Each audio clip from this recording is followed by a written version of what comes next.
Nerds International proudly presents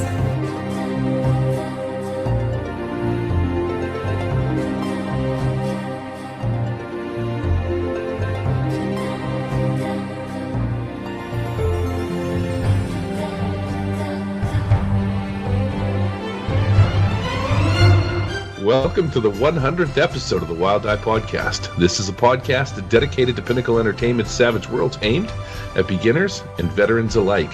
100 times we've hung out. It's been a crazy ride, man. I mean, when I first started this, I was obviously known as Jamie Pearson, and I talked with an American accent. Then I changed my name to Harrison, then changed it to Alexis, then back to Harrison. It's been a crazy ride. I'm the elusive shadow. I am the man with many names, and yeah, it's been good. Been a crazy ride. 100 bits of content.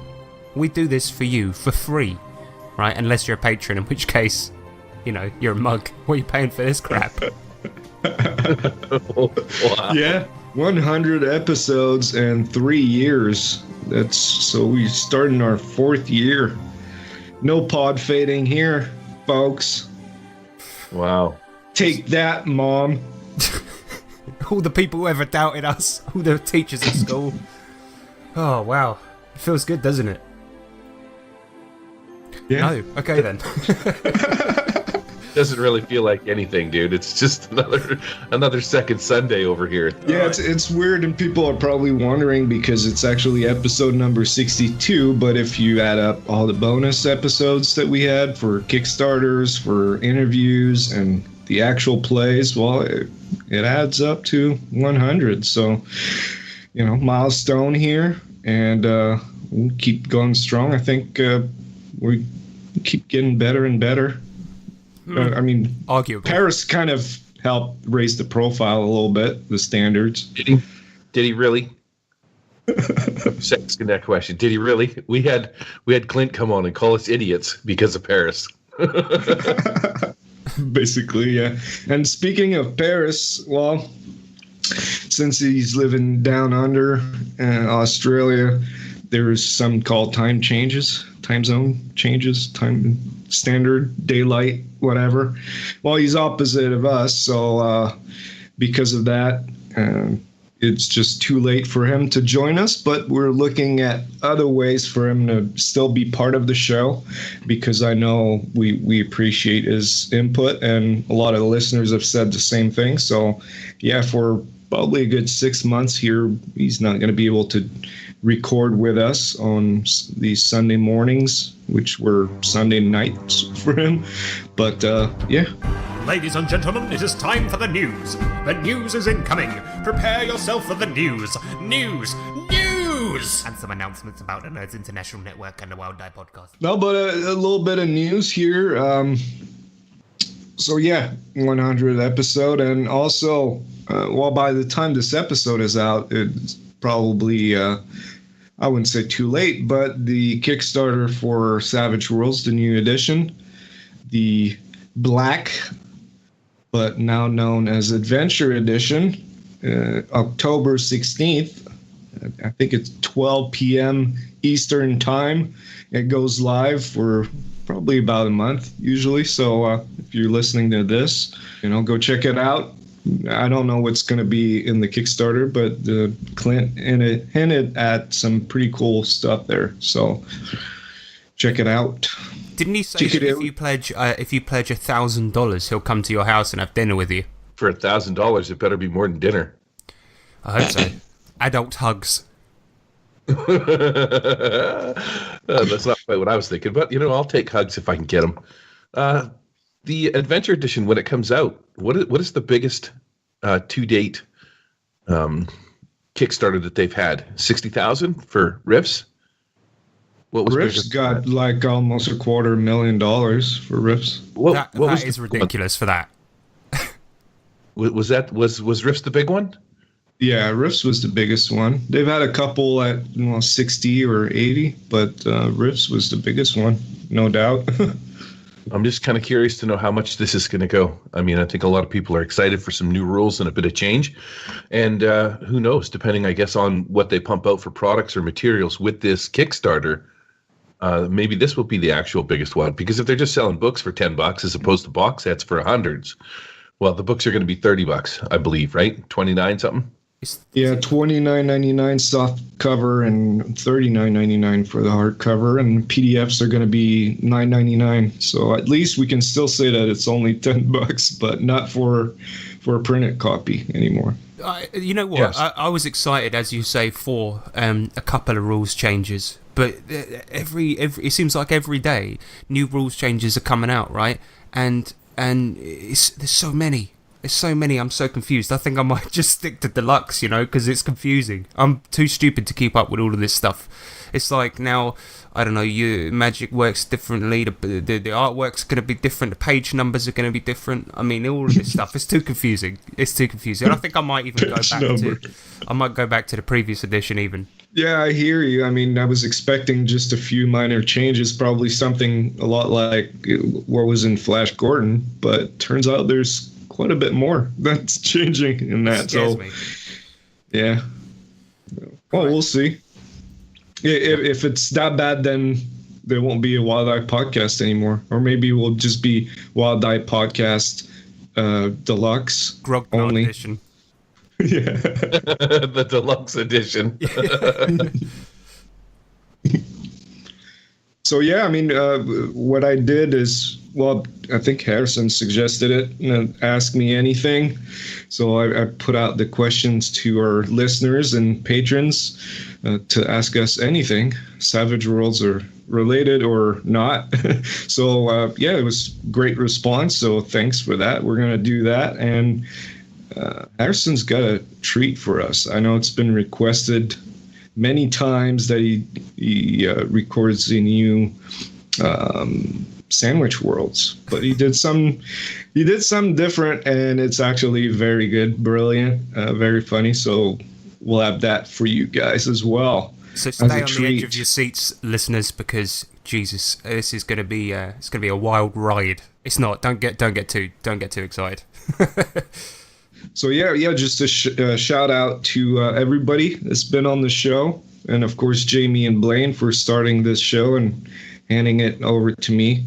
I'm sure they didn't expect me to run it to the ground like I did with my co-hosts. Then we had Nick Lambley on the show with us for half a year, something like that. Manuel also for about a year, and now Paris, and of course you two guys. Thank you for making this a funny show, for making fun of me every show. I appreciate that. That's the only reason I do the show, man. Yeah, really, to come on here and throw punches at you. Episode 101, where are they now? I think that's what we should do. We could talk about what Nick's doing and what the other guys are doing. Who are the other guys? Who cares, man? Once they're off the show, they're dead to us. What? That's a little brutal. No, I'm kidding. I love those guys. Nick's one of my best mates, although he is dead. Wow. He's in Spain right now, right? He is in Spain, yeah, living it up. You should the heights that he's got to since leaving this podcast. You can see what this does to people. All right, so let's do this thing. Ask me anything. So it must be an AMA, aka the dark unknown of a question asked by a stranger from across an entanglement of strange wires and tubes, and a question that also may take any form. Well, so be it. We welcome a challenge. We have slain many a beast, sucked many a lollipop. I say launch your questions at me like a cartridge from a blunderbuss. I am ready. I fear not a mere inquiry. Your investigations scare not me, spotty internet dweller. Ask me anything. So, the first question comes in from Mr. Stagg. He says, you get asked to run a Savage Worlds game one shot for 3 celebrities or notable individuals. Who would they be, and what would you run? Oh, man, right out of the gate with the stiff questions. Who's the guy that who's the famous German guy, the Knight Rider guy? David Hasselhoff. Yeah, David Hasselhoff has to be one of them. And then basically pick any porn star and Pee Wee Herman. That's a And we're really gonna- weird bunch. Do you think they would roleplay well together? Okay, so you've got... I'm just hoping sexy time would break out, and then I could just watch and record, never mind playing. That's gross. Pee-wee, the porn star. Okay, so you got Riley Reid, Pee Wee Herman, and David Hasselhoff. Let's do it. Okay. What game would I run? Yeah, what game? Man, maybe I would do like a little. I would probably run my Starsky and Hutch game. I think just because I'm well versed in that universe, and I would just have no problems, like just running that right into somehow Granny needs to have some sexy time with David Hasselhoff, and then an orgy breaks out. I'm starting to think this segment might have been a bad idea. Eric, how about you, man? Well, well done, Gary. Well done. I see you've given this some thought. I feel like that was well done. Well, for me, you get Sam Jackson, you get Kurt Russell, Yes. and then you get Joe Pesci, and of course, I'd run some wise guys for these three. That'd be epic. I just feel like you would end up dead if you were in the same room with that much masculinity. These three guys would just turn on you like vultures on a dried, desiccated husk in the desert. And Yeah, they'd They're bully like- you, man. They would bully you. 'cause They're you're a like nerd. 70 years old. What are they gonna do? Yeah, they're Chase me still with way, their way, walker? way harder than you, man. They would beat the right? Yeah, that's true. They would. But no, that'd be my. After that, I could die a happy man. This is a very difficult question, but I've got a good answer, which I'm definitely not stalling for time for. But here I go. Okay, 3 notable individuals. Okay, I'm gonna go Michael Jackson, and I'm gonna go Gary Glitter. No, okay, cut that. No, I'm joking. Okay, so I would run a game for the following people. I'd run Aliens versus Rednecks, and I would run it for Kid Rock, and who's the woman that played the main character from Alien? Sigourney Weaver. Sigourney Weaver, and Elvis. Because then we got some rednecks and a person from an Alien movie in there. There we go. I think that would be fun, and I think more people need to play Aliens versus Rednecks because I hear it's one of the best games ever made. I was going to say, isn't that one of the best games ever made? Yeah, Also, exactly. man, do these people have to be alive? I think, Harrison. I don't think Elvis counts. Screw your rules, man. Look, the fact of the matter is that I think Elvis would have a great... Actually, no, I don't think he would understand the idea of a role-playing game at all. And I would go No. for late Elvis as well. You know, the time where he's really drugged up, having to. Yeah, because Elvis always had guns on himself. Like he went to a wedding once, his buddy's wedding, and he was loaded with guns and got only to take the picture. But in that picture, he's like full of guns. So you'd Yeah, be he'd be sitting like- at your game with guns. What do you mean I can't shooting. re-roll on a critical? It's going to be like playing with Scott W. Oh god. Okay, scratch that. I'm not having Elvis. But anyway, that's my answer. Anyway, Mark McGrath, he comes in with another question. He says, how many bennies do you hand out per session for role-playing and creativity? And do you ever cap bennies on players? I mean, I think it depends on the game, but usually no more than maybe 2 or 3 to a player, to a single player. Otherwise, because if the player is that good at role playing and being funny and stuff, they'll probably, could get like a dozen bennies, which isn't really good. But yeah, I'll usually cap at about 5 bennies. You can't have more than 5 bennies at a time. You need to spend them if you want more after that. I don't want you to hoard bennies. Sometimes I'll go up to 6, but that's about it. Do you hand out more at con games? I would say yeah, but still try to keep it to no more than 5 or 6. I mean, if you're sitting there with 9 bennies, that's a bit ridiculous, right? Yeah, I guess so. And Gary, how about you? Well, I was just trying to do the math on how many bennies Eric would have to take to a convention, and I guess that's, 10? So you and the one person that you're playing with, Yeah, you only have to take 10 bennies. That's pretty good. If you're How many playing with bennies? Elvis, though, that's the difference. Well, at least I'm running a game at conventions. For you, it's been 2 years and you're still not running a game. So Sick burn, bro. Sick burn. I'm just going to pretend that you didn't say that to me like a big mean jerk. How many bennies do I hand out per session? Plus or minus 2, 3, plus or minus 1, depending on whether or not they got luck, bad luck, that kind of stuff. And definitely I put a cap on it. Right now, my 50 Fathoms campaign has 8, count 'em, Lamoureux, 8 people like me. Why does this show have to be about who's the most popular? Look, you're both unpopular, Gary. You probably coerce the players into playing in your game using violence. How much do you pay them? Well, I didn't say they were conscious. But yeah, I definitely cap my pennies at 5. I just mug whoever's on the street, grab them by the hair, drag them into the back of the store, hit them with a club and set them up like a doll, and then I just play in the back of the store. That's not creepy. People get used to it after a while. Okay, so I don't know if I actually pay much attention to how many bennies I'm handing out.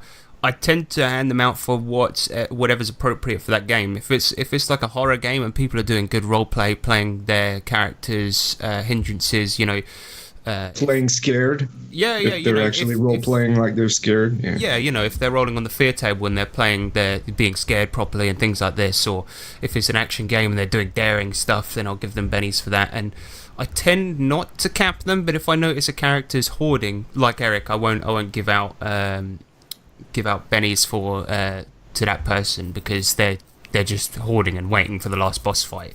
Like Eric said, you have to spend them if you wanna get more. Next up, Mark McGrath has another question. What's your favourite size group for a typical Savage session? Let's get this one out of the way quickly. I'm gonna go 5. Gary? 4. I like 4. Eric? He's gonna go 1. Well, yeah, 1. as many as I can find. No, con games at 6, and for a campaign I'd say 5 because there's always going to be one guy or 2 guys that can't make it, and then that way you still have 3 people that you can play the game with. Trevor Hurst says, do you ever add hindrances after character creation? Do they only come through game circumstances, like having a leg bitten off by a shark? If a character gets a new hindrance, do they also get them build points? What does that mean? Oh, when you pick hindrances at character creation, it gives you bonus points to buy skills and edges and attributes. Yeah. So he's saying, do you get build points if you get them via the game? And I would say no, because you're rolling on the injury table, something's just happened to you.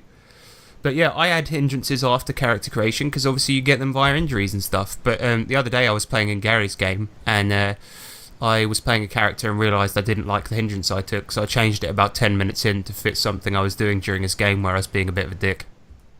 Yeah. Sorry about that, Gary. You were. You just made up a hindrance to give him license to screw everything up and kill the NPC we were supposed to protect. So... Sorry well done. That. Sorry. And then he left. I didn't leave on purpose. I had to leave, but I I felt bad about that because I showed up, killed the plot critical NPC, and then was like, "Sorry guys, I got to shoot." Yeah, I don't know why you're apologizing to me. I was good with it. We turned that guy into giant pig spray. I think he got shot with a cannon, didn't he? So it was. Bob was the sand skip driver. It was the only guy that had directions on where to go.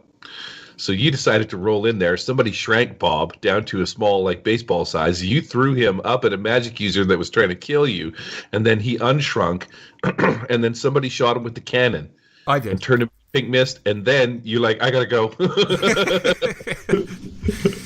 Oh, God. No, never mind that. I mean, that can't happen in Savage Worlds, right? It can only happen in Genesis. All right, we'll cut that out. Actually, that's actually pretty good. I like that. I do also want to say it's funny how all of a sudden Pearson's like, I refuse to talk about this anymore. Right. It's a good thing we include bits in this podcast that are aimed at one person. Yeah. That's how it goes in this network. I mean, we poke fun at each other through our shows. After character creation, guys. So, like, let's say, for example, if you see a character acting a certain way that's a hindrance, would you go, right, take that hindrance because your character's clearly a bully or So take the mean hindrance or whatever. Would you ever do that, or is it just via the injury table? I once did something like that. Like I think it was a guts check or just a spirit check against fear, against something, and because the critical failed on it, I gave the player a phobia for that creature.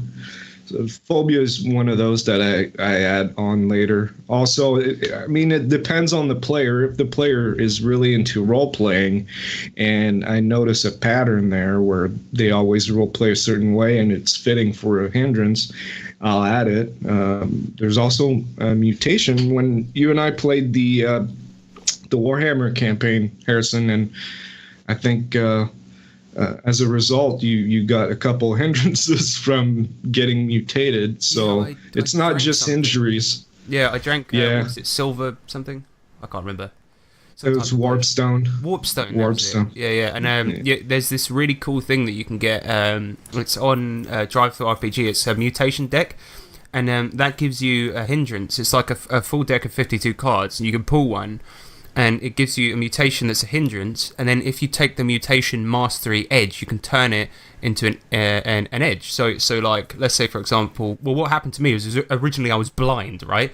Because I just drank this stuff thinking it would give you superpowers, and then I was just became blind woman. That was my superpower, and then I had to wait till we leveled up, and then it turned it into an edge. So I got my sight back, but I could now see 12 feet through walls and stuff like this. So it's actually pretty cool. But that's another way that you can give hindrances via play and stuff like that. It's actually a really awesome deck. We used it in Fallout as well, but it sadly never came up because nobody ever got mutated to the point of being incapacitated. But it's a really handy thing. So I think a lot of people actually do this.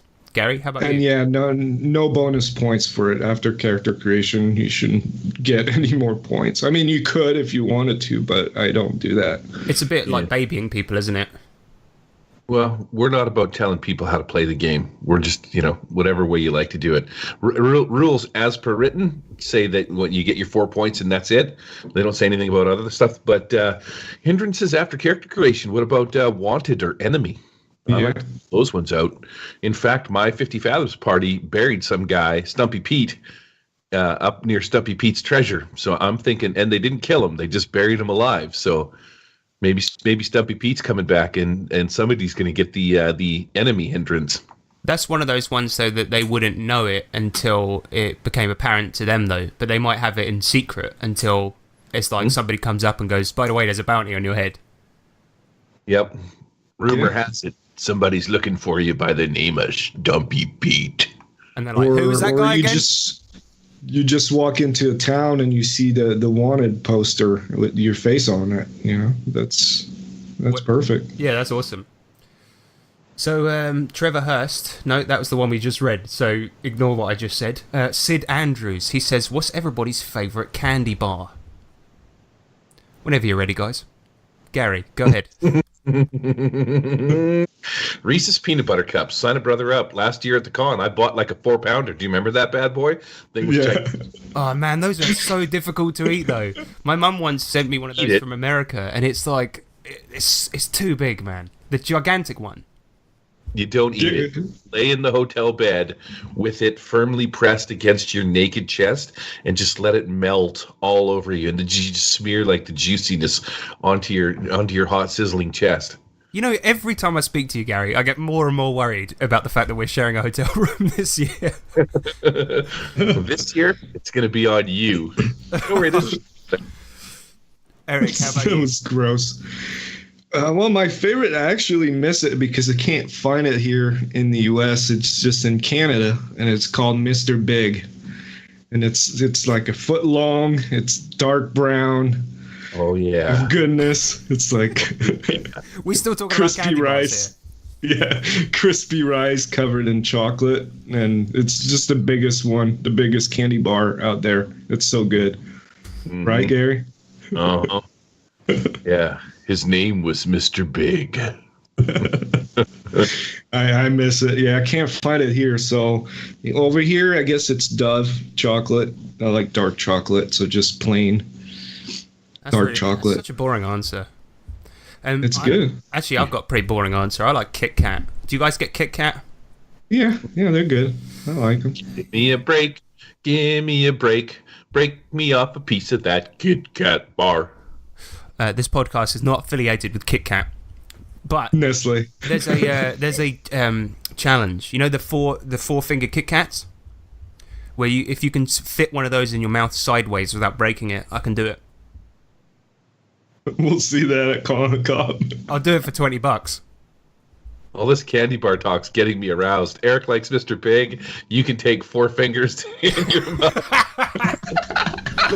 All of a sudden, this is like an S&M podcast. What the hell's going on here? So there's going to be somebody out there that cuts like these little bits out and just creates a little sound clip and plays it over and over again. Gets off on it. Wow. Eric's like, I like Mr. Big, and I'm like, I can fit 4 fingers in my mouth. And the Reese's Pieces against your chest, all melted. It's so bad. Richard Woolcock, he says, if you were given the chance to officially rename any of the Savage Worlds terms, wild card, wild die, bennies, shaken, etc., what would you change? If I was given the chance to officially rename them, man, For me, it would be a new rule, that new test rule. I would name them stunts or something else, because tests, I don't know. Sounds boring, doesn't it? It's generic. Like I'm reading Wrath and Glory right now, and when you make a roll, it's called making a test. So I don't know. It gets confusing, but it's not going to change. Yeah. Also, maybe shaken, because how many times have we heard someone say at the table, but not stirred? Oh, yeah, and in addition you're to that, shaken, but not stirred. I've also seen characters, like new players, get confused by the shaken rule so many times because they'll be playing a big brawny dude. Like, for example, somebody had the brawny edge the other day, a guy that's relatively new to Savage Worlds, and he was playing a Native American dude in Deadlands, and he was like a badass, right? And he said, "What? How am I shaken? I'm a badass." And I was like, no, it doesn't necessarily mean. It could just mean that you've been shot, and it means that you are momentarily just looking at the wound. It could mean that you've taken a step back. It doesn't necessarily mean that you're shaken as in you're scared by it, but it does mean that you're going to have to unshake in terms of the rules and blah blah blah. And it's like, I don't know, maybe yeah. But what would you change it to though? Because I can't think of a better term for shaken. Hurt, maybe. You could go wild card. Could be your go stick, and then you get a wild die. You just roll them bones. Bennies, they could be potato chips. That would be a little confusing because they actually eat potato chips at my whatchamacallit. We'll just call them chips. Why would you change wild card to go stick? That's so stupid because you'd be like, okay, so you got go sticks and extras. You guys are playing go sticks. That's so dumb. I like that Eric comes in with something intelligent, and you're just like go sticks, potato chips. Why do you got to be like that to me? I thought we were friends. I would change the name of Benny's to something different. I think what would be cool is if each setting had their own name for Benny's. Even I know some settings already do this, but so that it was setting appropriate. Because sometimes settings they change the name of the GM. So like in Deadlands it's like the lawman, and in 50 Fathoms Marshall. It's like the ship guy. Or something like this. So maybe in Benny's, so that it has a less generic name, because that way it'd be more appropriate. So like in Solomon Kane, it could be like religion coins. I don't know. I'm not good at naming stuff. Clearly. Bottle caps and Fallout. Yeah, exactly. So much better than my Go Sticks. Yeah, in Fallout, in Fallout it's the Overseer and bottle caps. So yeah. The worst part about Benny's is, what if you're playing with guys named Ben? I have 3 mics at my table. It's a good thing they're not called Mikeys, or there'd be like so much confusion going on. Yeah, if you're playing with 2 people called Benny, you're like, spend a Benny, and then all the Bennies suddenly look up. And what if somebody's a real wild card? Right. Who's next? Carl and Kendrick. What were you wrong about in the past 100 episodes that you want to correct now? Eric? I bet you two are both going to say nothing. Well, I mean, I did admit that I was wrong at one point. I think it was once only. I think it was about the the rule where if you're shaken, you can't give the gang a bonus. And I was corrected by Richard Wilcock, and I admitted it on the show. But I guess what I was wrong about is that Gary could actually be helpful to this show. I'm not sure GM, I want to correct him. Gary's a very good GM though, and he's taught. He's giving me this hurtful, hurt look right now. Like he looks like he's gonna cry. Yeah. Gary, how about you? What were you wrong about? Serious answers only. I need a moment. Been hurt a little bit, and I'm not sure I'm really ready to answer this question at this current moment. This is really good acting we're seeing here. Wow. That was Oscar worthy. Here's a Benny. Thanks, buddy. What have I been doing wrong? Or what was I wrong about so I just want to say Eric's friendship. I think I was wrong about that. I remember when I first came on this podcast, and I really thought I knew everything about running this game, despite having only run it like twice, and I thought I was King Poop of F Mountain, and having spoke to so many different like experts and writers and people who play and run this game, I think I learned so much and realized how wrong I was about running this game. One thing is that I always used to do, as Paris called it, the monster in a box scenario when doing encounters. That was one thing I was running wrong. And Gary then said run combat encounters like doing a movie, and that was something I was doing wrong. And then I started running Savage Worlds a lot more like kind of an action thing in certain settings. And secondly, I used to never give out bennies, and I was corrected about that. Yeah, I remember that with hindrances, and you were like, well, you're supposed to roleplay.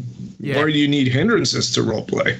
Yeah, I remember that. Yeah, and I feel utterly stupid for having said that. And so, I realised that it was really dumb of me to say. And since I started playing it more by the book and actually listening to people's advice, I started having a lot more fun with this game and appreciating it 10 times more than I did before, which I didn't think was possible. So, yeah, I was such awesome. An idiot. And we had so many arguments about that, and you guys were just like, this guy, what the hell? What's wrong with him? Well, that's a good answer. I mean, I couldn't really think of anything really that I thought I was wrong about, mostly because I think it was I'm just so great and I else just asked questions to you guys, so I'm sure I was wrong about a lot of things, but I just can't think of it right now.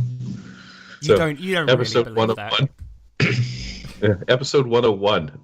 All the things we were wrong about. Just tell us. We should comb through all the back episodes and just come up with a list of all the stuff Eric was wrong about and then grill him in the pool at Con on the Cob.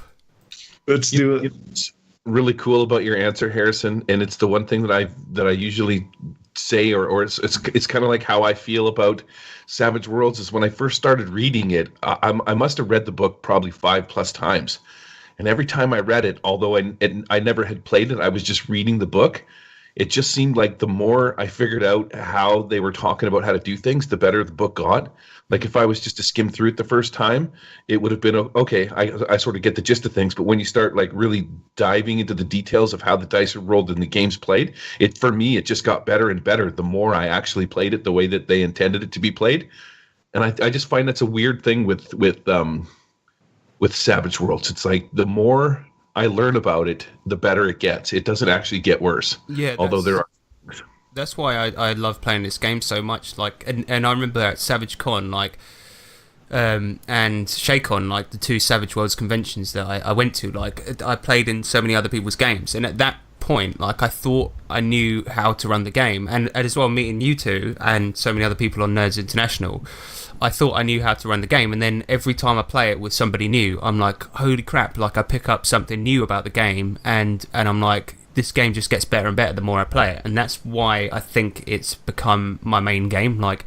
When I first started on this podcast, it was the game I played the most, but I played so many other systems, and now I play this one mainly, and then a couple of other systems on the side, and that's the reason. Like you say, the more that you dig into the system and the more that you play it how it was intended, it just gets better and better.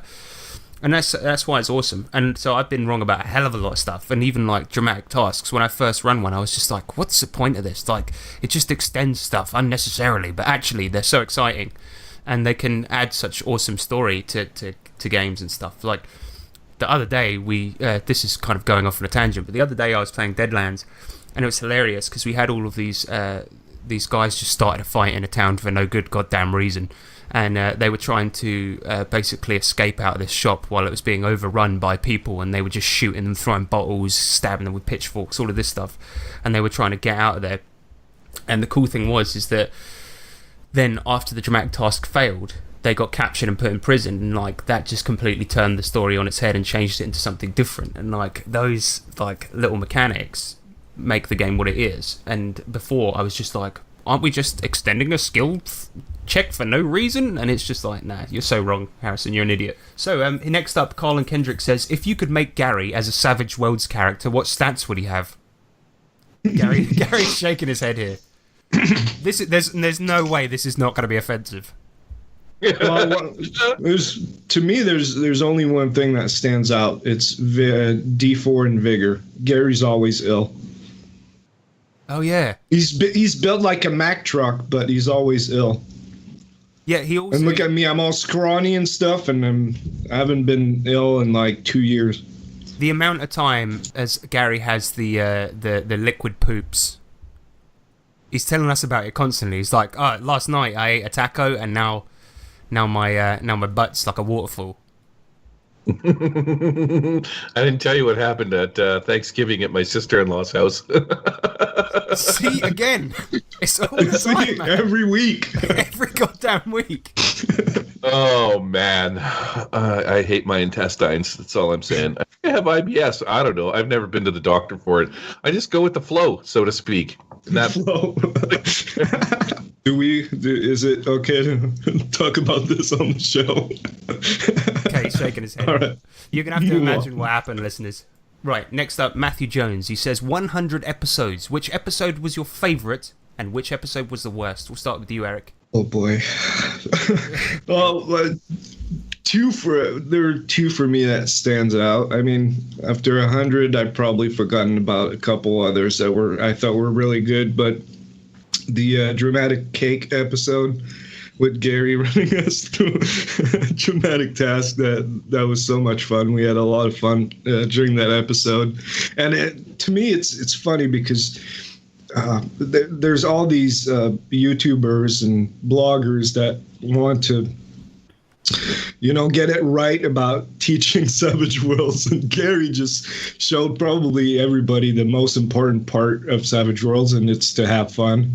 And that's what we did. We had a lot of fun, and he didn't give a beep about, getting it actually totally right.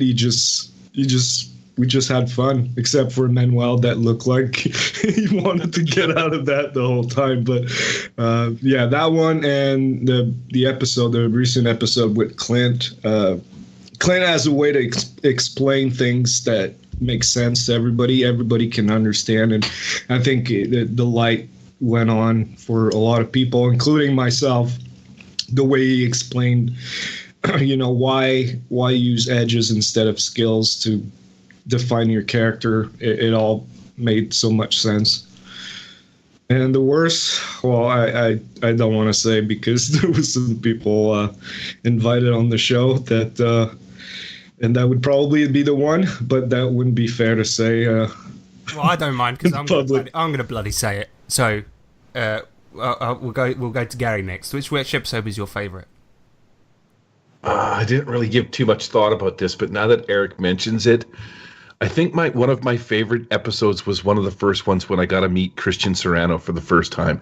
Now, this is a guy that was doing the Savage Bloggers Network. I had listened to this podcast since it came out. I was trying to absorb everything Savage Worlds. And when you get a chance to meet somebody that you sort of in a nutshell kind of idolize, it is a fantastic thing. I'm not a big celebrity guy or anything like that. I don't want to say he's a celebrity. Everybody knows Christian, though. Christian's sexy voice around it. So when I got to meet him and and talk to him, that was a big deal. That was kind of like, okay, this podcast is going to be worth doing because I get to meet him. The next one would have been Dave, the Digital Dungeon Master. That guy is just he's a ton of fun. He just is an absolute ton of fun. He's fun to talk to. He's fun to hang out with. He's always got something interesting to say. And then lastly would be Clint Black. I mean, that's kind of the apogee of where we're at with this deal. Like now we have the actual game master showing up and doing things. So I think those would be my favorites, where I actually get to like meet people that are in the industry that have names for themselves. I find that like me. Yeah, but Eric, we've known you for ages. We don't really care about. That's worn off now. I was really starstruck when I first met you, but now I don't care anymore. Obviously, you guys just want to destroy me. I was really funny. I remember after the Christian Serrano episode when you came on, or Serrano, when you we have like our Google Hangouts chat, and I remember seeing Gary. He was like a big kid, like he was just like, oh my god, I can't believe I just met that guy. It was amazing. He's so cool, and his voice, man, he's got such a sexy voice. And I really like Dave, the Digital Dungeon Master, as well, because I really like the fact that whatever stupid, weird humor you go along with, like he'll just like get into it and go along with it. Like I had him on my other podcast as well, and we started talking about how he lives in a cave full of dildos and dildo traps.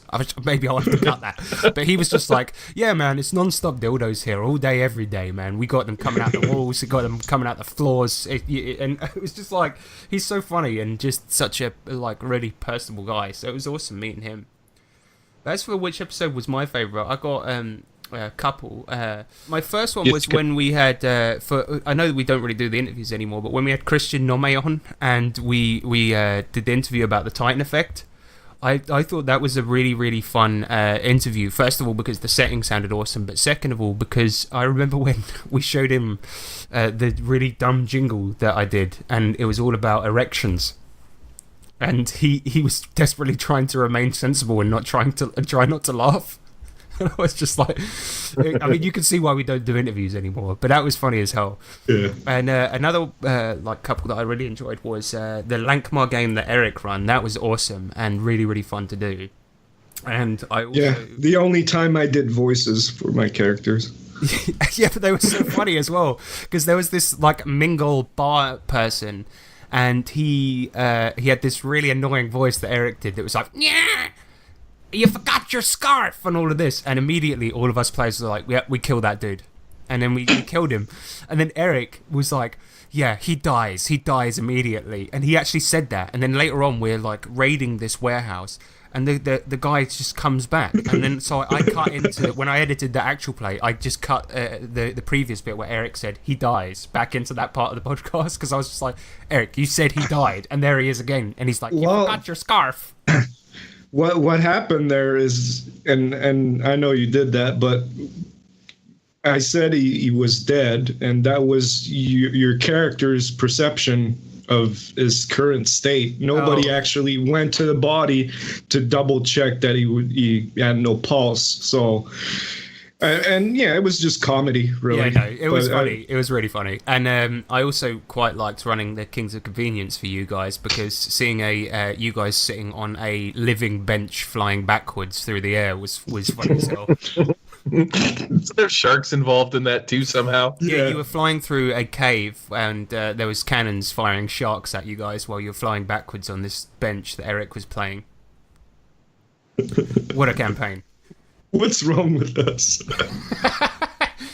As for which episode was my worst, I know we said not to mention it, but the Frozen Skies interview, man, and the thing about it is that I'm not going to say anything about it. I do think that Eric and I dropped the ball a bit with that interview, you know, and I'm not going to say anything about Stephen Hughes. I don't know, maybe he was having an off day, but go and listen to that episode. It's funny as hell. I re-listened to it the other day, and it's the most awkward interview ever. And yeah, give it a listen.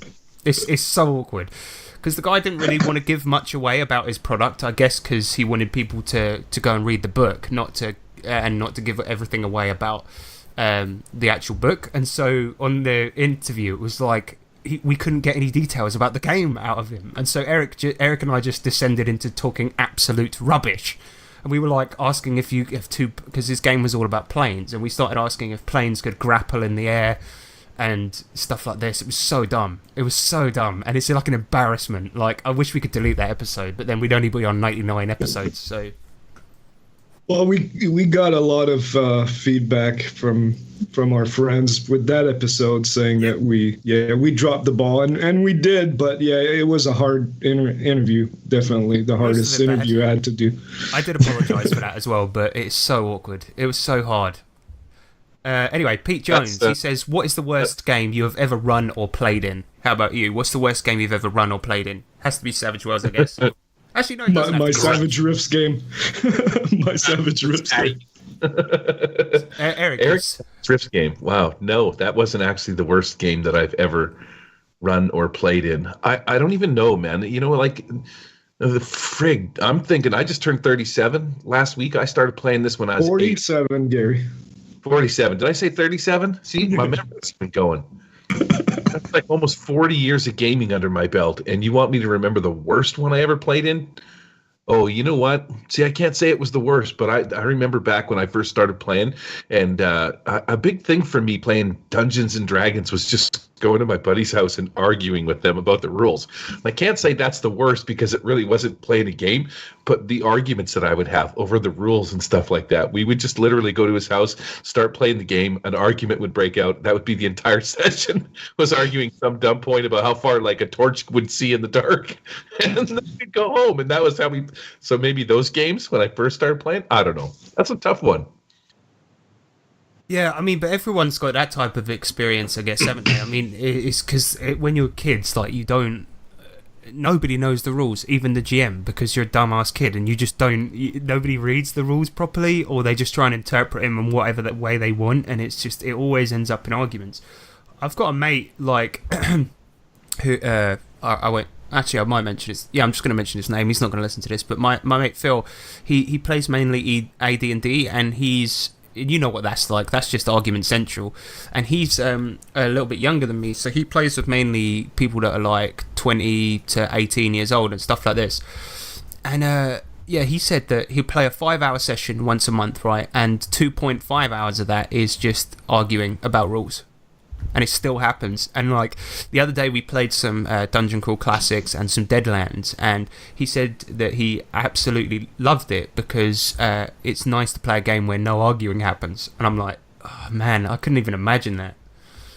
But worst game I've ever played in, it's really hard to think of like the absolute worst, but God, I really hope this person doesn't listen. Oh well, they might not know it's them, but anyway, I played in a Tales from the Loop game once where oh, God, it's really hard. No, it wasn't Matt Stark. Thankfully. It's really hard to not give away the details about this because this is quite specific. But it was the first ever Tales from the Loop game I played, and it was really, it was like really sort of. I was really hyped for this because I always heard about this game and thought it looked awesome and stuff like this. And the guy was clearly padding for time. It was about a half an hour long game, right? Where there was supposedly this big technology tank coming into town, and I seem to remember it was turning people in the town a bit crazy. So we went to go and investigate it. We knew where it was. We went down into the tank. We disabled the device. Some bloke came in to try and stop us. We whacked him with a fire extinguisher. That was it. Honestly, about half an hour of actual gameplay. And then the guy kept on stopping to go and get a beer constantly. It's a con game, and he stretched it out like literally. You go, right, what do you guys want to do? And we go, okay, we move towards the farm where we know the tank is rolling into town. And then he goes, okay, time for a beer. And every move we'd have a 5-minute break, and so he stretched a half an hour game out to about 4 hours. Tales from the mug. Yeah, that's what it was. And by the end, I'm surprised he wasn't absolutely hammered. But my mate Nick, who obviously used to be on this podcast, he was absolutely destroyed. He looked like he was going to slump down in his chair. I also wanted to just give a quick shout out to a Deadlands game that I played the other day. This wasn't the worst, but it just got a bit unruly, and I'm going to try to keep this PG-13. So, and you guys know about this, and this is going to be a challenge, right? So, I was playing Agatha Leeds, which is Grim Prairie Tales. It's the first one from that book, and essentially what it is the characters rolled into town, and they see these two people talking about something that's been savaging all the cows in the area. And the characters immediately, instead of asking about this, they just killed those two characters immediately, started a big fight in the town, killed the sheriff, killed a few people in the bar by setting the building on fire, and then got put in jail. Then I had to have it so that the jail person just then told them about the little devil thing that's been going out in town, and then they had to try and save it. Immediately when they got to the woods, the one person that was trying to help them, one of the characters just started scalping him for no reason, so two of the players started fighting each other. And I later found out that one of the players just said that he wanted to start PvP for no reason and kill other players. Then, during the last boss fight with Agatha Leeds and the devil thingy, they basically... she's using puppet spells to get them to fight each other. But instead of me controlling them, because it was a one-shot, I said, okay, you guys now have to do whatever you can to try and kill each other. And, how to put this? The Native American dude started to force himself upon the other character in an adult manner. And then, when he came to, he brought himself to a finish and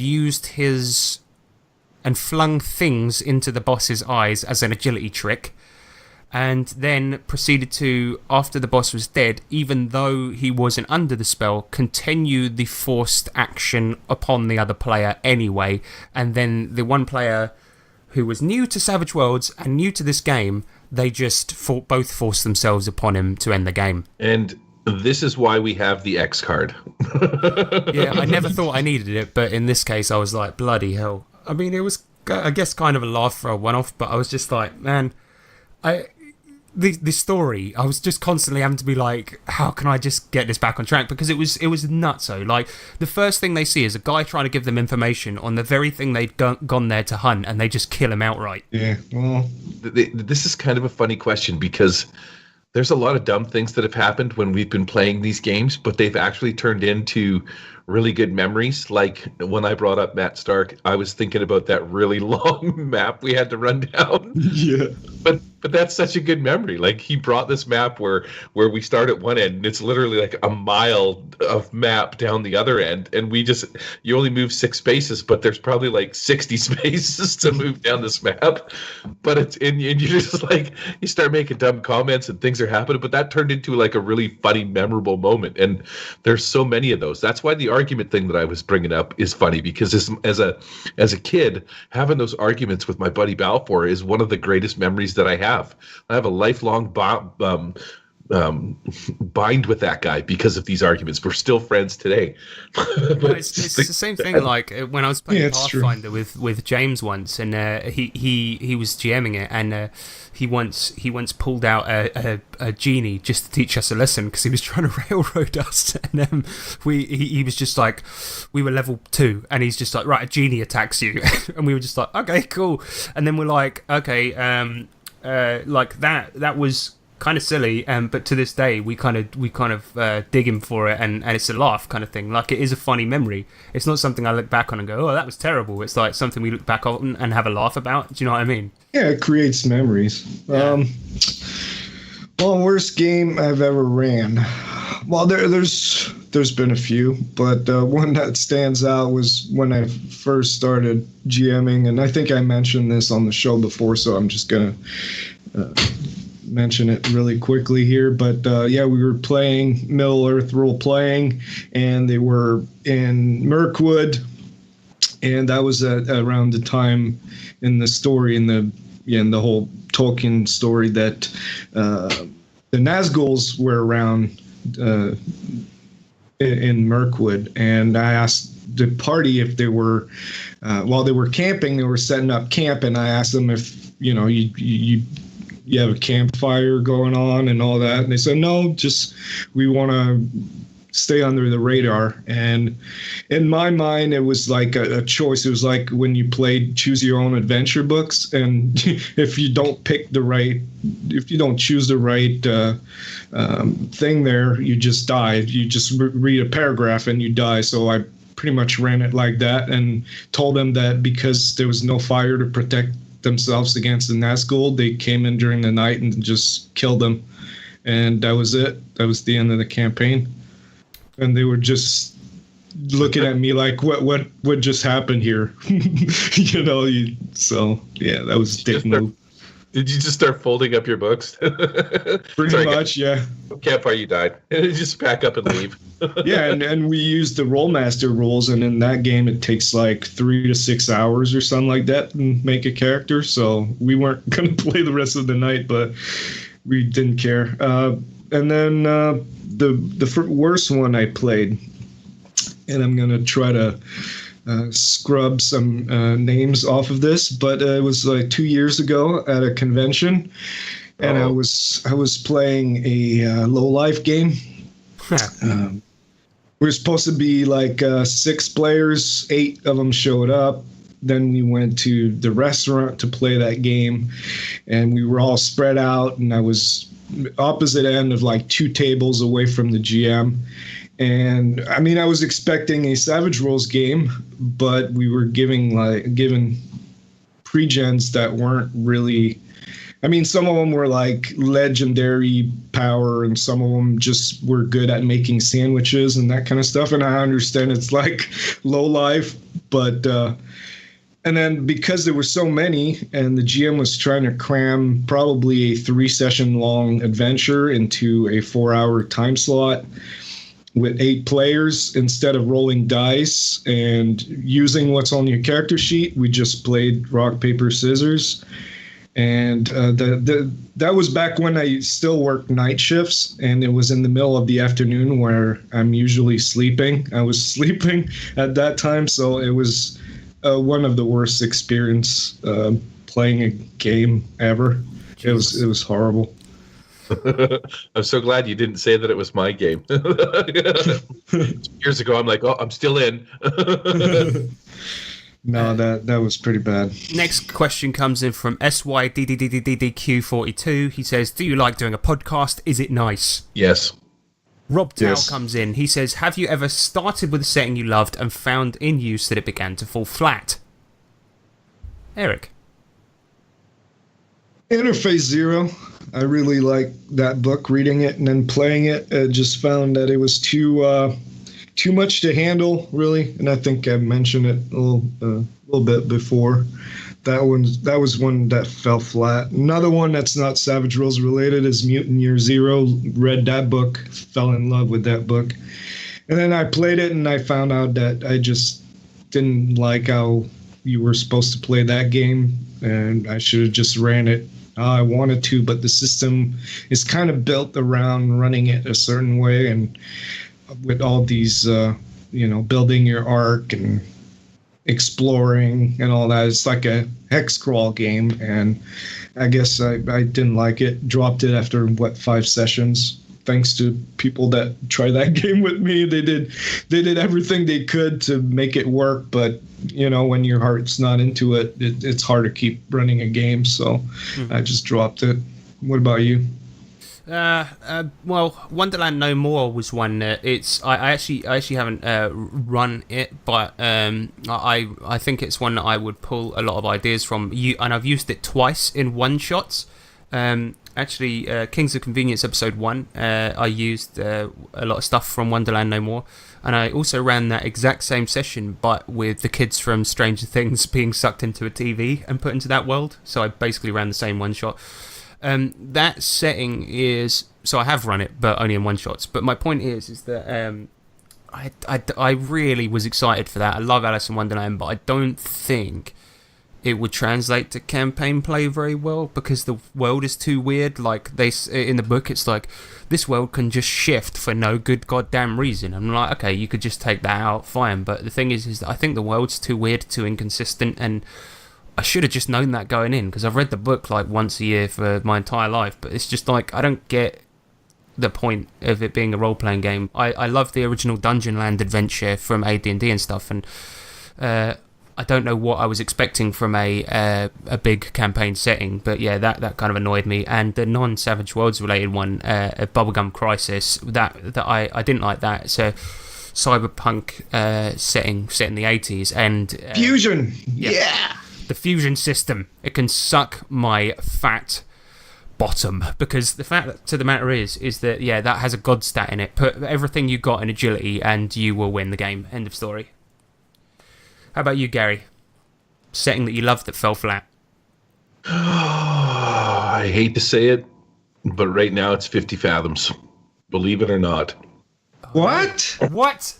I'm not going to say that 50 fathoms has fallen flat, but there is an element of 50 fathoms that I just realized, like, playing it over the last, like, now that we're a good, 10 plus sessions into this, and traveling on the open seas where you're counting your squares, you're counting your rations, you're flipping cards to find out if something happens while they're on their way from port A to port B. It can be monotonous, and the reason is because it's supposed to feel like it is, you're at sea for just days. The problem is that you don't want your players to feel like it's been days since they've done anything.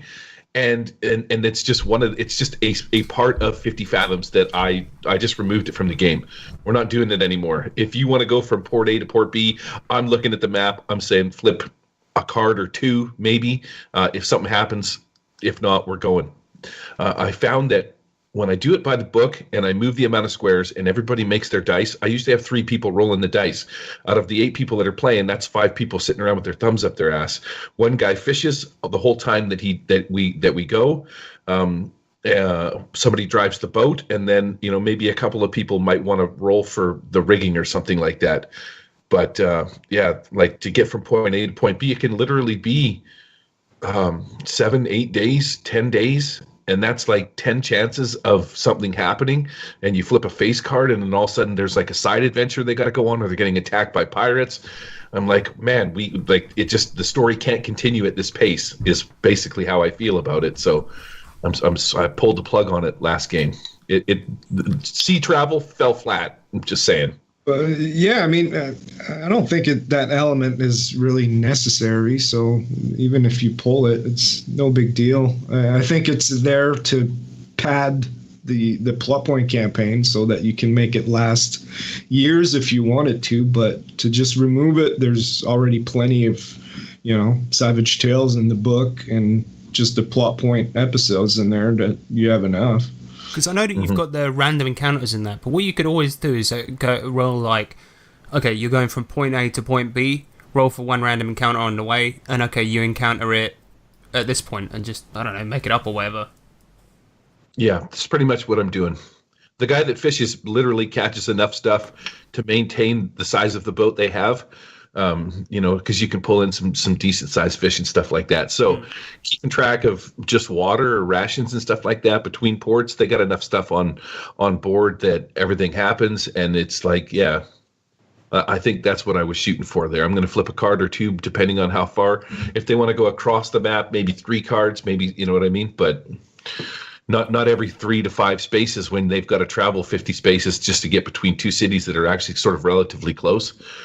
Anyways, yeah. Plus, it messes with your OCD, too, to have everything prepared, huh? If they roll a card and you don't have anything prepared, then...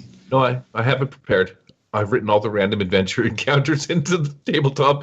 You're insane. Oh, my God. You're insane, Gary. If they roll an adventure, well, here's an example. That's GM burnout. That's yeah.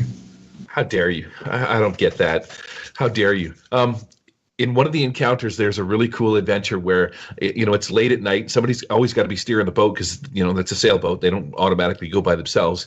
This fog rolls in and this ghost-like aperture appears, and it basically tries to convince the player to come and help it.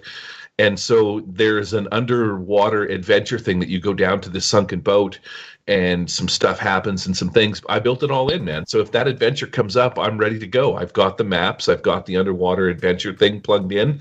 I've got the broken ship. Yeah, we're set, dude. Oh. You got to be prepared, man. There's no give me 5 minutes. I got to go to the bathroom. I'm prepared. Have you ever sat down expecting a boring game and you actually really liked it? Like setting or whatever. So basically the same question, but in reverse. No, because if I'm expecting a boring game, I don't sit down. Basically. Okay. Fair enough. I can't think of anything. I at convention. I remember I went to ShakeOn Savage Worlds convention, and at that you basically put down like your preferences for games, and if it was full, you get put into like a secondary slot. So a lot of games that I wanted, I didn't get, and I got put into a lot of games that I wasn't really that up for. Like I remember I got put into a little game called Solomon Kane, and I was like, "What the hell is this? This sounds lame." It was called like the Red Coat or something like this, and I was just like, that sounds rubbish. But the one I wanted was Deadlands, Look Who's Coming to Donna, and I was just like, cool, that's a pun about kebabs, that sounds wicked. And then I got put into Solomon Kane, the Red Coat, and I was just like, ugh. But it changed my life forever, and that's my obligatory Solomon Kane reference for this one. It changed my life forever. Well, why couldn't you bring this up during the Showdown episode? Huh? Screw that episode. Look, we all know Rippers is better. Do you know what? One thing I forgot to mention was that the one thing I feel about Solomon Kane is that it doesn't have quite as much lore associated with it as Rippers does. And, well, it does have a lot, but the thing is, you can very, very easily insert your own. Like, very easily. You probably can with Rippers, but that was one of the things I really appreciated about Solomon Kane, is that as long as you're in a place, you can put... you can research folklore about any country and just make up your own adventures really easily, and that's one of the reasons I really liked it. But that's besides the question.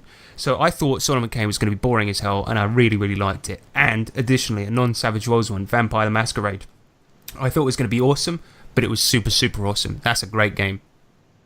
But very 90s, very emo. But that suits me, because I'm very emo. Two major things you forgot to mention about Solomon Kane. I mean, number one, and probably most importantly, it was life-altering. Yeah. I mean, it did change my life forever. Should have mentioned it. Well, yeah. I mean, you did end up running a whole campaign, so I'd say that changes 6 months of your life, at least. Yeah. I mean, I didn't like it. It was rubbish. It's a shit campaign. Anyway, what about you, Gary? Gary, what's the game that you sat down and thought was going to be rubbish? I can answer this for you. I sat down, I thought it was ETU, man. I thought it was going to be rubbish, but it was awesome. It was going to be rubbish, but it was my favorite Scooby-Doo ETU. Okay, he's just disconnected. Okay, are you guys working on any, are any of you... Gary, I'm sorry for taking the mickey out of you. Are you offended? No. Oh, I see what you're saying. My whatchamacallit froze up. My stupid ass camera. Oh, I thought you just left the call because I was doing an impression of your voice. No, it was pretty good. I wouldn't sit down and play a game that I would expect is going to be boring. So I don't know. But you were quite surprised by ETU, right? You said that you... I still say it. It's the best sleeper game in the century. If you actually sat down and played it, it's really freaking good. Like, super surprised. Couldn't agree more. I thought it was going to be decent, but like when I actually played it, I was like, "Holy crap, this is amazing!" I played it at the same convention, and we all played members of the football team, and we were going to like on a school trip to meet our heroes of another football team, and it was so funny because like it was just this weird thing, and then it turned out like our coach broke down, there were zombies everywhere. It was awesome, really good game. Check that out. Eric, how about you? Oh, no, yeah, you already said you don't play games you think are going to be boring. Right. Well, speaking of that, I'm going to be playing Genesis at Con and the Cobb, so I actually do sit down to play games I think are going to be boring. Oh, you know what? It's not boring. Genesis is not boring. It's just... No, I just wanted to give it a chance. Likewise, have you ever sat down expecting a boring game, and then in brackets it says placating a friend or something? I can speak from experience that Eric does not placate his friends because the jackass won't come and play ICRPG with me. He's like, not doing it. Savage Worlds. No, that's all rubbish, right. Gary, because he did. He sat down and played ICRPG with you, and then about 5 minutes in, he was like, by the way, my dog's got rabies all of a sudden, and made some fake excuse, left, and then was like... then afterwards he said, sorry, it wasn't my cup of tea, and we're like, oh, okay, so we found out the real reason that you left. Yeah, it's funny how both my co-hosts are the two guys that are pulling the pins on the games that I play all the time. They're like, yeah, we gotta go, see ya. Okay, my excuse was real, okay? I thought the game was shit. Well, there was a house emergency, but I guess I could have come back, but I don't know. Sounds like a big load of lies to me, Eric. No, it's true. All right, come on, go along with the joke, man. I was just joking. Jesus. But no, I really Jokes? What are those? I really like ISCRPG, and I think, Eric, if you gave it more of a chance, you might like it. If you Nope. Okay. Right. Question 3: are any of you working on more hidden projects in the background? My personality. One day you'll develop one, Eric. That is a hidden project, isn't it? Lifelong project. No, I mean, besides the Wise Guys, the 90s mafia in Vegas and organized crime setting, organized crime toolkit, TM. I mean, we always have some brewing at just insert imagination, but one thing at a time, basically. Yeah, I've got something in the pipeline also, but I'm not going to mention it at the moment. It'll be out when it's out, right? Right? Yeah. Good. Yep.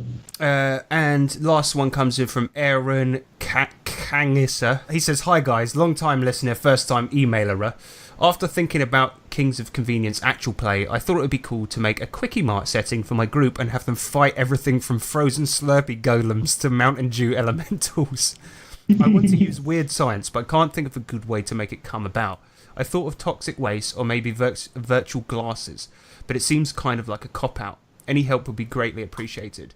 So how did the characters suddenly get these weird science powers? He's got frozen Slurpee golems and Mountain Dew elementals, and you're worried. You think toxic waste and virtual glasses is a cop-out? I don't think I'd be too worried about it. I think maybe for the first episode, have them as novice characters with no powers, right? And then they're legging it, right? And and maybe there's an accident at the power plant as a result of one of these monsters, and then they get the superpowers. Boom. So I'm trying to piece this together in my mind. I'm taking it that they're coming from regular world, like Kings of Convenience. We were just convenience store guys. There's no magic. There's no anything in the background. And then all of a sudden, these frozen Slurpees pop up and start attacking them, and Mountain Dew elementals. So now so where does that explanation come into? As well as now I want to put weird science in the game. So where's all this weirdness coming from? And that's where the toxic waste or virtual glasses. I would say here's a couple other options. Drugs, maybe, rather than toxic waste. Drugs have somebody's contaminated the pool, from a pharmaceutical leak, but that's sort of along the same lines as toxic waste. Or check out there's a new Kickstarter for the sci-fi space program, Expanse. The Expanse? Yeah, It's the Expanse. And in the Expanse, they find this, they call it the proto-molecule. And it's like alien technology that the more energy you give it, the more it creates itself, like becomes more alive and aware with the more energy that it can suck in. And it's just called the proto-molecule. So you could go that route, some kind of alien DNA stuff that's kind of picking up that, or maybe they're just on drugs. Maybe none of this is really happening. I've got a good idea. What if, as they're in the Quickie Mart doing their shopping, right, and they're trying to escape Springfield or whatever town it is, right? As they're driving along the road, there's this like superhero with the powers, right? He's been given the powers already, and they're trying to escape. They run him over by accident, and then suddenly the U.S. Army captures them, and they go, right, you killed the last guy. Now you're responsible for saving the town. Here we go. We inject you, like Gary said, with the drugs. And they said, look, but that's superpowers. It's not really weird science. Okay, but then they could have a mixture in there. They said, right, we've got this lab. There's been a breakout of this stuff, and it's like you could have a mixture of all three. They said, okay, there's been something going wrong with the nuclear power plant, and as a result, there's been a lot of weird stuff going on in this town recently. We've had Mountain Dew elementals, we've had Slurpee golems, right? We've had crisp monsters, whatever. Right, and we were just about to get on top of it, and you killed our dude. So now you're responsible. Here, take this weird science gun. You're getting injected with drugs, and we're gonna pour some toxic waste up your bum. And now you've all got these new powers, and each player can pick which one they want to be. Yeah, so basically you can't drive, but we're going to give you some amazing weapons to help us save humankind, right? Yeah, because the reason being is because otherwise, because the Yeah, I don't know. There's not really a good explanation for that, actually. But my point is that I just think it'd be fun to start off that way because they're like, you killed the last guy, so now you're in big trouble. And then they put the explosive collar on them, Suicide Squad style. Why can't they drive? Are you assuming that they're small kids that come across this? No, because they ran someone over. So no, that maybe the guy that was previously in charge of saving the city had the invisibility power. There, done, and they ran him over. Maybe a Men in Black idea. The guy that gets run over. Yeah. Maybe he's got a van full of weird science stuff that they don't know, and they can rifle through it or something along those lines. Yeah. You know, like. Oh, that would be good. Yeah, that'd be better. As they're trying to escape, they steal a van. It's all in the back of it. Well, the first thing I thought of when Aaron shared that is that it reminds me of Ghostbusters with the Slurpee golems and Mountain Dew elementals. So you could do something like that. As far as how they get all that weird science, well, it could be someone from the future that comes and present to them these weapons that they can use, or it could be. But then why like Gary said, just do it? Well, laws of time travel. It's mysterious. Doesn't make sense. Good. And right, maybe he can only stay, I don't know, a minute at a time and give him stuff, and then he has to go back. So, and that's all he can do. Use your imagination, damn it. Shut up. The other one, well, Gary mentioned the agency, but it could be that they get a letter, some relative of theirs, or maybe some patron just died and leaves that all that weaponry and responsibility onto the party. Say, hey, I've been fighting Mountain Dew elementals for 40 years, but I can't do it anymore. Now it's your turn, and I give you all this cool weaponry. Oh yeah, it gives him like a code to a secret bunker underneath his house. Yeah.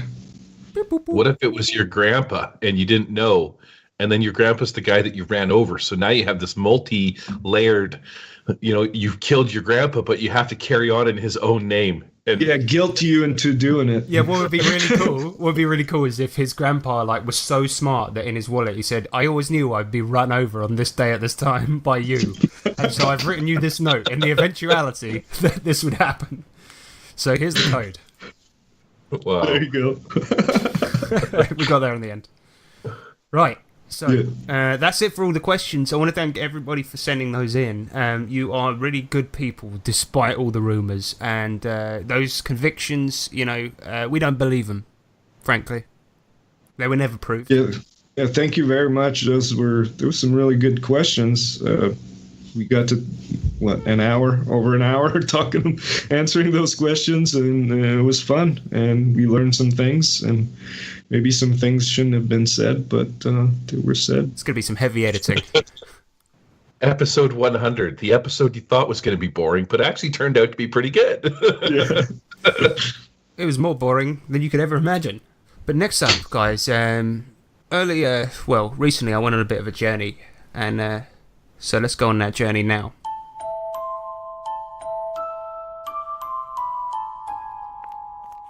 I hurriedly rushed through the misty London streets, the city's familiar smell of automobile gasoline and stale alcohol suds working its way into my tired nostrils, a heavy satchel weighing down on my old dying's shoulder, full, of course, of the things I needed to complete the dark ritual I was to undertake that pale moonlit winter night. 1 medium chicken, dead. 1 onion, skin carefully removed. A bulb of finest garlic, carrots, bay leaves, a human finger, candles, a lighter, peppercorns, a roll of pastry, and of course, I never left home without my trusty knife, sharpened so keen it could cut a bison in twain. I raced across the cobbles in Londinium's West End in my heavy coat, my finest leather shoes tapping loudly as I stomped with purpose. I wiped nervous, cold sweat from my brow.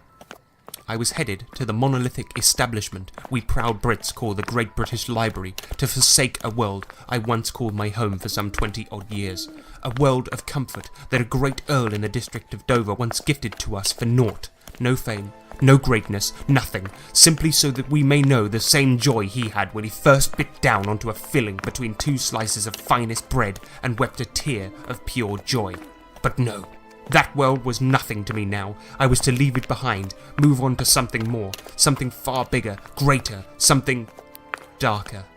Something more arcane and more ungodly than the Earl of Sandwich could ever dream. He may have started me on this perilous journey, but I was to bring it to new dizzying heights, with a ceremonial procedure so black and so grisly it would make the devil himself turn back in fear.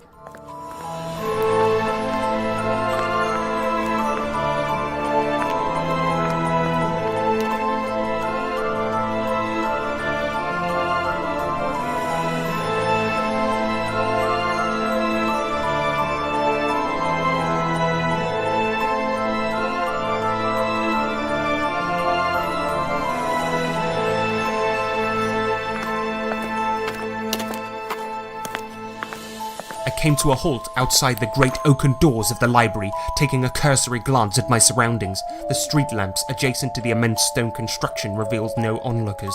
Good, thought I, releasing my hand from the handle of my knife. Nobody need die tonight. I rummaged in the pockets of my bulky coat, finding the keys I had pickpocketed from the receptionist earlier that day, and pushed open the gargantuan portal before me.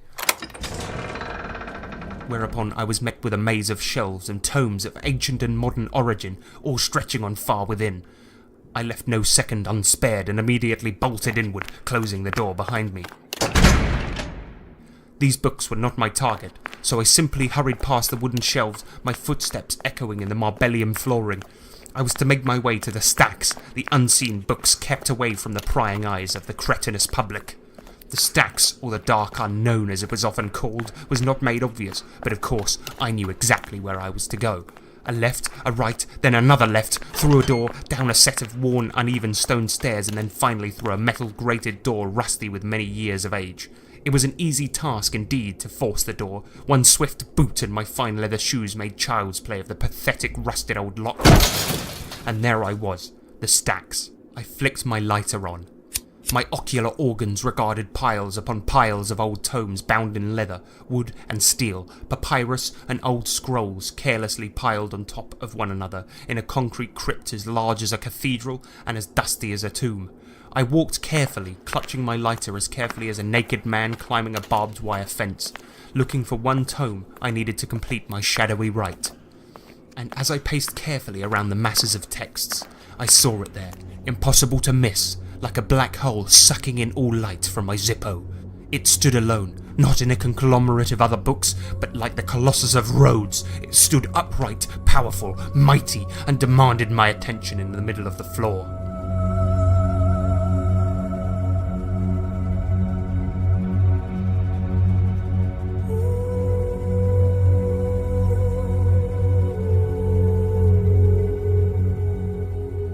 It was Delia Smith's ultimate guide on how to cook pies. Quickly, I poured the ingredients onto the floor, the finger, the garlic, the dead chicken, and so on. I arranged the candles in a circle and lit them, and then I picked up the potent tome and began to read, standing tall as I did so, a billion thoughts racing through my mind. What dark magics were I about to conjure? Could this kill me? And could this plunge me into the 715th level of Beelzebub's domain? Never mind. Just read. Homemade pies always get the factor. Whether it's steak and kidney, winter vegetable, smoked fish or fruit, just cut through the light, crispy pastry and let the aroma escape. As I read, I felt searing pain blazing like a hot butcher's knife through butter hit my decrepit heart. Could this be the end? Had I gone too far? I started to sweat, the water running like a river down my forehead. My hands shook, my knees became weak, and I felt them crash against the stony ground. And as I put my hands out to save my head from crashing too, I dropped the sacred tome. And then... nothing. I felt nothing.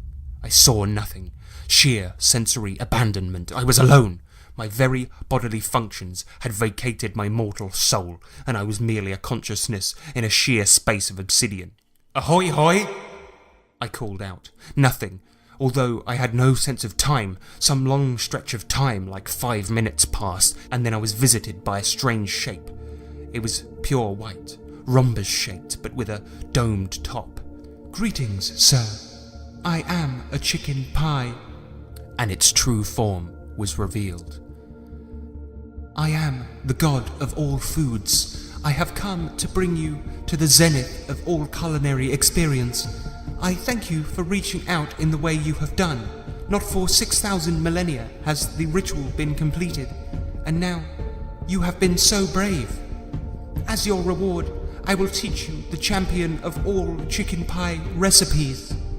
"Please, I wish for nothing more."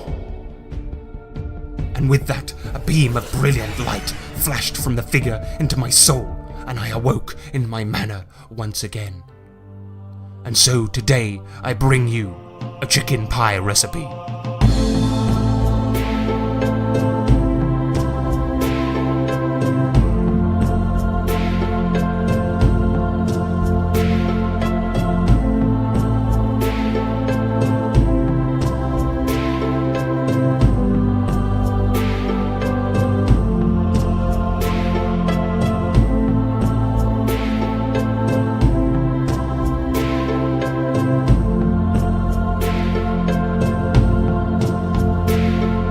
Wild pie.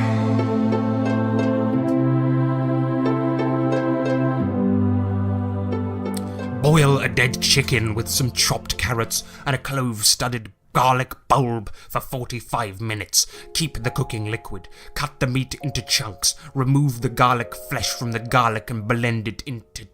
Add 250 ml of milk and some of the cooking liquid and add 55 grams of butter. Put this in a pan and then add 55 grams of flour until thick. This is the sauce. Add a bit of salt if you want.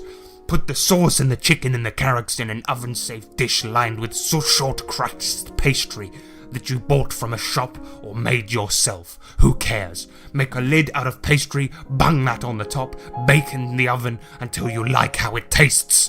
Or for 45 minutes at 220 Celsius. You know, if you don't want food poisoning. And that, my friends, is a chicken pie recipe.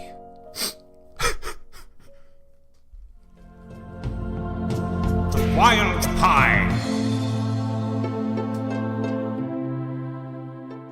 It was very good. The wild pie. That was awesome. That's your. I think you'll be remembered as the guy that wrote and recorded that. You're actually complimenting me on it. All this time I did Sandwich Worlds, right? I put similar amounts of effort in, and you call it rubbish, and you're finally saying it's good. The wild pie. Yeah. Yeah, you did it. You know, I pushed you to be better. Thanks, Dad. I mean, Eric. That's all I ever wanted. God, what a tip. So, yeah. Sorry, let's wrap this up. Okay. What was that? He finally got what he wanted. Eric's appreciation. Yeah, life is finished. I'm done.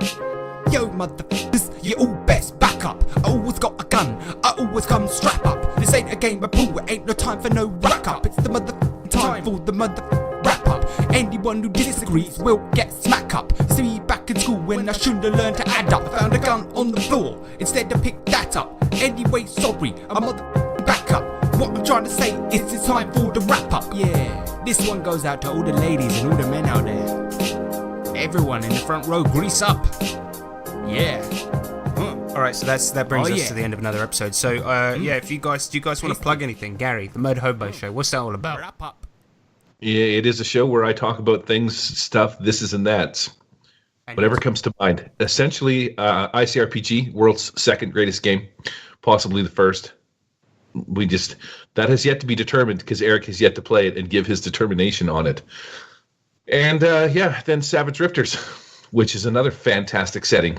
In fact, didn't we already discuss that it was probably the most money that Pinnacle's made on a Kickstarter, and Eric won't play it because he's a jackass? I did. I played it. I ran it on this show too, and I read it twice. I gave it a go. I don't think there's sorry, folks. And you also have some cool tutorial on Tabletop Simulator as well, right? You know what? It's the one thing that I don't talk about often enough. There is also a Murder Hobo Show YouTube channel that you can go check out. Most of the stuff that's on that channel is just dumb stuff. The first 3 videos were me just being stupid. But after that, a lot of what's on there is YouTube or is tabletop simulator tutorials, which is actually pretty sweet. There's a lot of cool stuff on there. I do a lot of stuff with paper minis. There's a cool video on that, why I like paper minis instead of plastic minis. And yeah, that's it. I believe it was on that paper minis one. You made a miniature of Eric, then burnt it. Because you can do that when you have paper miniatures. And not only did I burn it, but I like lit it up with spray paint, like I blowtorched him in the face. It was funny. That's the only reason I watch those videos, because I'm like watching out for you doing something dumb like that. Usually it happens all the time. Don't know what to expect. Yeah. I don't think Gary even knows what's going to happen. Do you remember my sweet egg eating episode? Yeah. I can't forget it. I still have trouble sleeping at night. Very erotic. Yeah, so that's it. That'll do us for another episode, guys. So if you want to get in contact with us, you can email us at thewilddie@gmail.com. You can go to our Facebook and YouTube. It's all at the Wild Die Podcast. And G Plus is on its last legs, so we're not sure what's going to happen with the Nerds International Network and where the Wild Die Podcast is going to be. But we have until August next year to figure that out, and so we're not going to go to Reddit, obviously, because that's a hellhole for knobs. So we are going to be over at MeWe for a bit. So if you want to play with MeWe, look, people call it Mew, but it's obviously MeWe. Okay, so go over to MeWe. We're on there. And we can be found at Twitter at The Wild Die and patreon.com/The Wild Die, and if you want to chuck us a buck. And of course, now we will play the Patreon jingle to thank all of our wonderful patrons. To commemorate the 100th episode, I am going to do the rap of the Patreon names followed by a freestyle. I'm going to try my absolute best, despite no talent. Sean, Richard, J, Raz, Ray, Aristia, Conrad, Erasmus, Neubert, Greg Bruni, Murder Hobo Show, Rob Tao, Alan Bray, Corey Dersham, Stephen Dragon Spawn, Manuel Sands, Pure Mongrels Obvious Fantasy, Max, CJ Stott, Bubbles, Peter Adams, Trevor Hurst, Carl Kiesler, Frank Turfler, Mr. Stagg, Jens Schoenheim, The Digital Dungeon Master, Remy Bilodeau, Gil Dashard, Louis Strad, John Peterson, yeah, that is all the guys. I have to question why you donate to a show that is of low quality. It is not very good. In fact, it has never given me wood. I would listen to a different show in a heartbeat, eh? That is a shout out to all my brothers in Canada. I like those guys cause they do good maple syrup and they always poo, just like Gary with his bowel problems. He needs to see a doctor. He needs to get a finger up his bum, and then they'll say, here's these pills, take one every day, every morning and night. That's right, that will sort out your shite. Every day just take 2 of these, and then that will surely appease all the problems you have with your guts and stuff.